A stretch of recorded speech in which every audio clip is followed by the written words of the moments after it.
একবার এই ছবিগুলো দেখুন। বিশ্বাস করবেন না, এগুলো ফটোশপ দিয়ে নয়, এআই দিয়ে মাত্র 1 মিনিটে তৈরি করা হয়েছে। আপনার নিজের নাম দিয়েও ঠিক এমন ফায়ার, আইস, গোল্ড বা নিয়ন স্টাইলে ছবি বানাতে পারবেন। আর সবচেয়ে বড় কথা, এটা একদম ফ্রিতে করা যাবে। চলুন দেখাই কিভাবে। আসসালামু আলাইকুম। স্ট্র্যাটেজি বাংলাতে আপনাদের সবাইকে স্বাগতম। আজকের ভিডিওতে আমি দেখাবো কিভাবে এআই ব্যবহার করে নিজের নাম দিয়ে এমন 3D ফটো তৈরি করবেন, যেটা বর্তমানে টিকটক ও ফেসবুকে অনেক ভাইরাল হচ্ছে। তাহলে আর দেরি না করে শুরু করা যাক। এর জন্য প্রথমে আপনাকে গুগল জেমিনাই ডাউনলোড করে নিতে হবে। আর যদি আমার মতো আগে থেকেই ডাউনলোড করা থাকে, তাহলে জেমিনাইতে প্রবেশ করুন। এরপর প্লাস আইকনে ক্লিক করুন। তারপর যে ছবিটি আপনি লেখার মাঝে অ্যাড করতে চান সেটি সিলেক্ট করুন।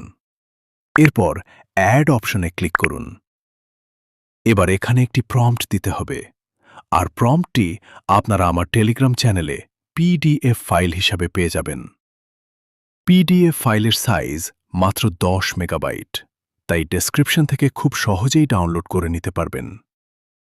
পিডিএফ ফাইল ডাউনলোড হয়ে গেলে সেটি ওপেন করুন। তারপর আপনি যে কালারের ছবি তৈরি করতে চান সেই কালারের নিচে থাকা প্রম্পটটি কপি করে নিন।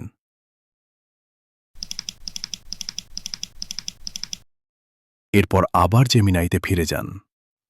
এবার কপি করা প্রম্পটটি পেস্ট করে দিন। এখানে 3টি জায়গায় টাইপ ইউর নেম হিয়ার লেখা দেখতে পাবেন। সেই লেখাগুলো মুছে দিয়ে আপনার নিজের নাম বড় হাতের অক্ষরে লিখুন। যেমন ধরুন, আমি এখানে লিখছি আব্দুল্লাহ। একইভাবে 3টি জায়গাতেই আপনার নাম লিখে দিন। এবার জেনারেট বাটনে ক্লিক করুন। কয়েক সেকেন্ড অপেক্ষা করুন।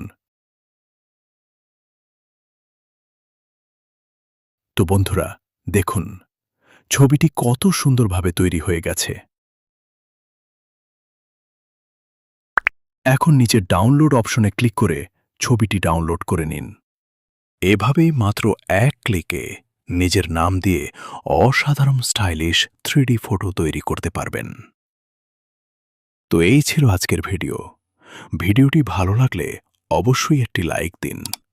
আর নিয়মিত এমন এআই টিউটোরিয়াল পেতে চ্যানেলটি সাবস্ক্রাইব করে পাশের বেল আইকনটি অল করে দিন। তো বন্ধুরা, দেখা হচ্ছে পরের কোনো ভিডিওতে। সে পর্যন্ত সবাই সুস্থ থাকুন। আল্লাহ হাফেজ।